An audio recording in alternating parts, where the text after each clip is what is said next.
Saudara-saudara, ketika keinginanmu tidak sesuai harapan, dengar.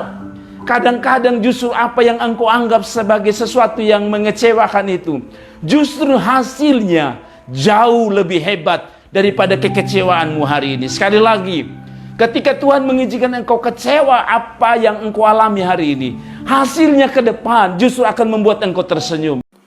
Sebelum lanjut menonton video ini, jangan lupa klik like dan klik subscribe dan klik lonceng untuk mendapatkan notifikasi dari kami.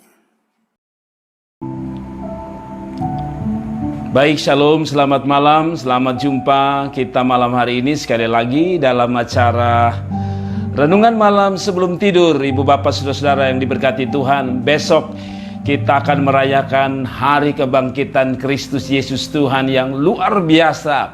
Dan saya percaya bahwa malam hari ini kita jumpa lagi dalam berkat, anugerah, dan pengharapan yang baru. Ibu bapak saudara-saudara yang diberkati Tuhan, saya mau baca satu ayat firman Tuhan di dalam Lukas pasal yang ke-9 ayat yang ke-22. Lukas pasal yang ke-9 ayat yang ke-22. Dan Yesus berkata, anak manusia harus menanggung banyak penderitaan dan ditolak oleh tua-tua, imam-imam kepala, dan ahli-ahli Taurat, lalu dibunuh dan dibangkitkan pada hari ketiga.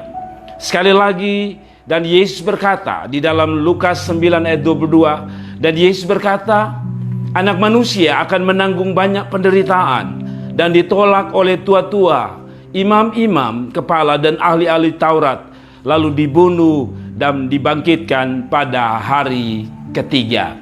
Ibu bapak sekalian yang diberkati Tuhan, saya ingin beri tema di dalam malam renungan sebelum tidur adalah ketika harapan tak sesuai keinginan.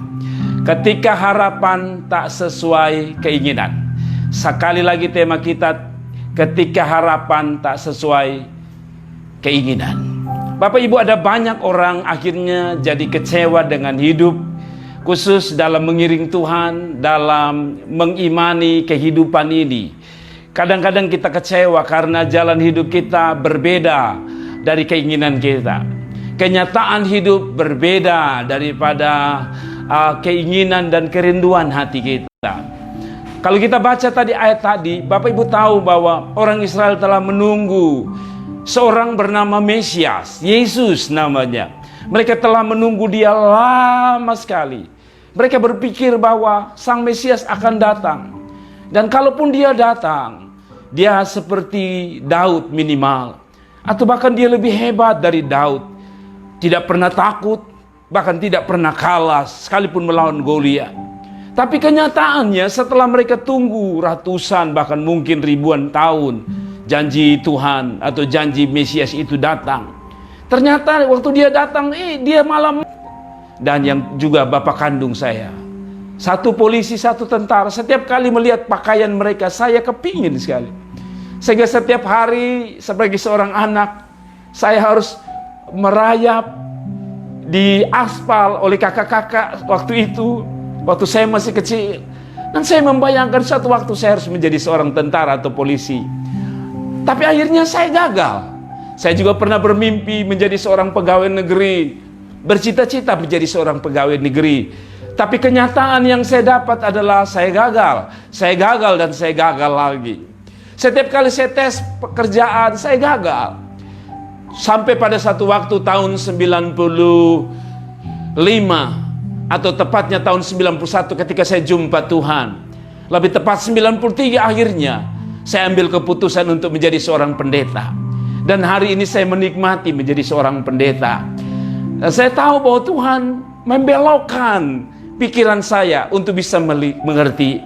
Kalau hari ini mungkin tujuan saudara hidup harus bahagia, hidup tanpa air mata. Tapi kadang-kadang Tuhan izinkan Anda melewati air mata.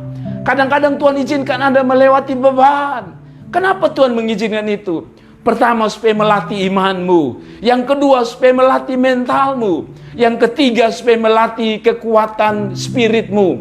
Bahwa engkau harus lebih kuat daripada orang lain. Dan yang paling penting, yang keempat, supaya Anda mengerti rencana Tuhan. Bila Anda berjalan sesuai rencana Tuhan, maka yang terbaik yang akan engkau lihat.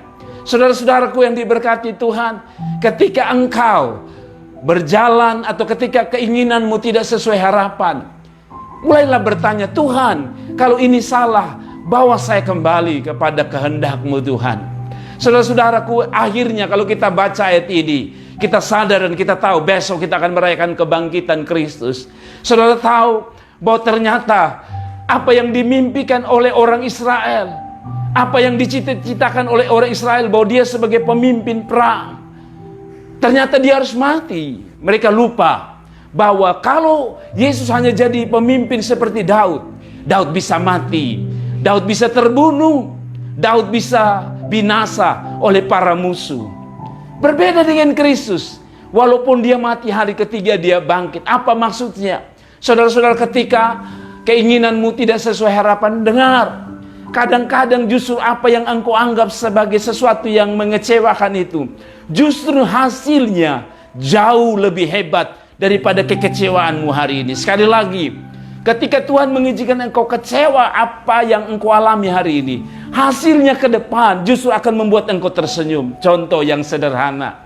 Hari ini kalau engkau menikah dengan suamimu yang baik, bukankah karena engkau pernah putus dengan 5 kali dengan orang-orang yang salah, laki-laki yang salah. Jadi kalau saudara-saudara yang nona-nona, orang-orang muda, kalau pacarmu minta putus, saya sering bilang, pakai firman Tuhan tentang Ayub. Ayub berkata, Tuhan yang memberi, Tuhan yang mengambil, terpujilah nama Tuhan. Jadi kalau ada orang minta putus, nyong minta putus, pacar minta putus, jangan menangis, jangan tidak makan, rugi. Makan, apalagi corona ada begini, makan saja. Tapi yang saya mau bilang, kalau ada yang minta putus, bilang sama dia, Tuhan yang memberi, Tuhan yang mengambil, terpujilah nama Tuhan. Apa artinya? Bapak, Ibu, saudara-saudara, orang muda, akhirnya kalau saudara dapat suamimu hari ini yang terbaik, dengar baik-baik, dengar baik-baik. Itu karena engkau pernah kecewa di masa yang lalu. Kadang-kadang Tuhan harus mengambil yang baik dari hidupmu. Sekali lagi, Tuhan harus ambil yang baik daripadamu supaya dia dapat memberi yang terbaik. Tuhan tidak kasih Yesus datang seperti Daud yang bisa terbunuh. Tuhan datang sebagai dia yang mati di atas Golgota, dan 3 hari orang kagum dan berkata, ternyata dia lebih hebat. Kalau Daud hanya hebat selama masa hidupnya dan tidak pernah bangkit, sekarang Yesus berbeda. Yesus mati tapi 3 hari dia bangkit. Dia lebih hebat, dia lebih dahsyat daripada Daud, dia lebih hebat dari raja-raja Israel. Demikian ketika engkau dalam masa-masa ketika keinginan tidak sesuai harapan, perhatikan cerita ini, perhatikan catatan ini. Ternyata mereka mulai kagum. Orang Israel khususnya para murid sadar, oh ternyata Tuhanku lebih dahsyat. Kematiannya hanya menghasilkan sebuah kebangkitan, dan dunia mulai heboh. Allah, Tuhan Yesus, Mesias itu lebih hebat daripada kerinduan dan cita-cita daripada Israel. Sekali lagi, kalau Tuhan mengubah, membelokkan jalan hidupmu, jangan kecewa. Karena di balik itu ada orang-orang yang akan mengagumi kehidupanmu. Saudara-saudara, bukankah orang-orang hebat yang dikagumi hari-hari ini, bukankah mereka pernah melewati masa-masa krisis, masa-masa kritis, masa-masa mengecewakan? Kalau hari ini kita kagum dengan Jokowi, kenapa? Anda tidak tahu bagaimana dulu dia pernah difitnah, dia pernah mengalami kebangkrutan waktu dia berusaha, mulai mengadakan usaha-usaha di bidangnya atau bidang perkayuan atau pertukangan. Dia pernah ditipu. Tapi hari ini kita kagum dengan Jokowi karena dia pernah mengalami masa-masa kelam. Tuhan hanya mengizinkan Anda masuk dalam masa-masa kelam. Sepertinya keinginan kita terbalik dengan kenyataan dan kerinduan kita. Kenapa? Supaya Tuhan mau kita melihat ada hal yang lebih baik dari hidup kita. Kadang-kadang Tuhan harus ambil apa yang kita genggam, yang kita pikir ini terbaik. Tuhan ambil, dan pada waktu diambil kita seperti anak-anak merengek. Mengapa diambil? Padahal Tuhan hanya mau kasih yang terbaik. Saya masih ingat waktu kecil, waktu kita masih kecil, ingat waktu ada makanan yang kesukaan kita jatuh, lalu kita ambil untuk makan, lalu orang tua ambil, kita nangis karena dia ambil itu. Padahal dengan diam-diam mama pergi ke belakang Papa pergi ke belakang untuk ambil bagian kue yang tidak kotor, yang lebih baik, yang mungkin lebih enak. Dan waktu kita terima, kita sadar ternyata dia ambil supaya dia bisa beri yang terbaik. Dengar baik-baik, Kristus datang tidak sesuai dengan harapan orang Israel. Allah tidak peduli, itu tidak sesuai dengan harapanmu. Yang Allah mau Anda tahu, itu harus sesuai harapan Tuhan. Sebab harapanmu akan mengecewakan, keinginanmu akan mengecewakan. Bila keinginan, ternyata ada banyak hal-hal yang mengecewakan hidup ini. Ada banyak hal-hal yang membuat kami kecewa. Tapi malam ini kami belajar satu perkara yang luar biasa dari cerita tentang Tuhan Yesus. Bahwa Yesus diharapkan menjadi panglima perang. Ternyata Yesus datang sebagai orang yang gampang dan mati. Tapi akhirnya 3 hari kemudian dia bangkit. Baru orang-orang menyadari, para mujid menyadari, Allah kami lebih hebat dari Daud, jauh lebih hebat. Daud bisa mati, Allah kami tidak mati. Kami percaya bahwa Tuhan, kehidupan kami yang diproses di dalam hal-hal yang mengecewakan, hanya akan melahirkan kemurnian-kemurnian, hanya akan melahirkan karya-karya baru, karya-karya hebat dalam hidup kami Bapa. Seperti bejana yang retak, tidak dilanjutkan untuk dibuatnya oleh sang penjuna, tapi dia memecahkannya. Pada waktu memecahkannya, saya percaya Tuhan, hidup kami bagaikan bejana itu akan marah dan kecewa. Tapi sang penjuna tidak peduli, dia terus membentuk kami. Dan akhirnya kami jadi bejana yang mahal. Bapa di sorga, peristiwa-peristiwa di sekeliling kami mengecewakan Tuhan. Ajar kami bahwa kami tidak boleh kecewa dengan semuanya. Karena kami sadar Allah kami lebih hebat daripada lingkungan situasi yang kami alami hari ini. Yusuf pernah mengalami situasi yang tidak enak, dibuang, difitnah. Ayub pernah mengalami situasi-situasi yang mengecewakan. Anak-anaknya dibunuh, hartanya habis, hartanya dicuri. Kami tahu semua itu bicara tentang keinginan tanpa sesuai dengan harapan. Tapi kami melihat akhirnya Yusuf menjadi orang luar biasa di Mesir. Ayub dipulihkan 2 kali lipat. Kami percaya bahwa malam ini cerita tentang salib tidak membuat orang Kristen malu, tidak membuat orang Kristen sekalipun diolok bahwa Tuhan kami mati, Tuhan kami masa bisa mati. Justru kami merasa bahwa kami mendapatkan ilham, bahwa cerita hidup kami pun demikian. Kadang-kadang untuk mendapatkan kemuliaan, kami harus melewati kehinaan. Kadang-kadang untuk mendapatkan berkat, kadang-kadang kami harus ada dalam lembah air mata. Kadang-kadang untuk dapat cita-cita yang besar dan karya-karya yang besar, kami harus melewati proses-proses yang menyakitkan. Tapi malam ini hamba berdoa untuk siapapun yang sedang kecewa, siapapun yang sedang hilang harap, siapapun yang sedang ada lagi down, tak berdaya. Hamba berdoa kekuatan Tuhan kembali kepada hidup kami masing-masing. Doa hamba malam hari ini, Tuhan tolong setiap kami, jamah setiap kami, bangkitkan keinginan dan harapan-harapan baru dalam hidup kami. Bahwa tidak ada cerita hidup kami yang berantakan. Selama masih ada Allah, kehidupan mungkin kelihatan berantakan, kehidupan mungkin kelihatan mengecewakan. Tapi kami berdoa, kami percaya Allah ada di dalam skenario cerita kami. Hari ini Corona seperti membuat kami kecewa. Tetapi kami masih menyadari bahwa ini hanya merupakan sebuah cerita lanjutan. Corona merupakan sebuah cerita tulisan daripada Tuhan sendiri. Engkau sedang menulis sampai pada cerita bagian Corona.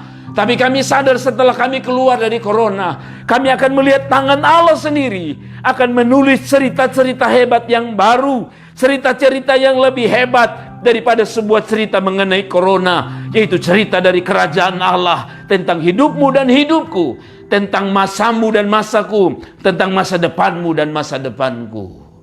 Bapa berkati setiap keluarga kami masing-masing. Kami tahu Allah di pihak kami, dan kami pasti menang atas setiap pergumulan hidup kami. Kami diberkati Tuhan. Kami mau tidur malam hari ini, Tuhan memberkati kami. Besok bangunkan kami untuk kami mengikuti ibadah yang paling hebat, yaitu Allah kami tidak mati, Allah kami hidup. Kalau Allah kami hidup, ada hari esok yang akan kami lihat dalam hidup ini. Segala pujian, segala hormat bagi Tuhan. Sembuhkan mereka yang sakit, kuatkan mereka yang lemah, dan bangkitkan iman mereka yang dalam keadaan tak berdaya. Dalam nama Tuhan Yesus, kami berdoa, kami bersyukur, kami diberkati malam hari ini.